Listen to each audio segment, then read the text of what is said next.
PowerPoint giperlik qanday qo'shiladi? PowerPointda giperlik qo'shish uchun quyidagi shaklda amallarni bajarishingiz kerak. Misol tariqasi, slayd ichidagi matn, misol uchun batafsil o'qish, rasm yoki tugmachani sichqoncha bilan belgilang.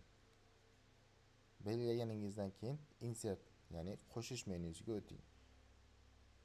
Yuqorida menyuda Insert qo'shish degan bo'limni tanlang. Link yoki giperlink tugmasini bosing. Bu yerda Insert bo'limidan Link, ya'ni giperlink tugmasini bosing. Ba'zi versiyalarda bu bevosita Ctrl+K tugmalari orqali ham ochiladi. Manzilingizni kiriting. Misol uchun yapon.uz.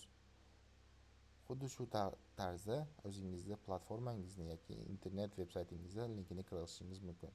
Agar taqdimot ichida boshqa slayddan o'tkazmoqchi bo'lsangiz, Place in this document degan, ya'ni ushbu hujjat ichida joylashgan bo'limidan kerakli slaydni tanlang.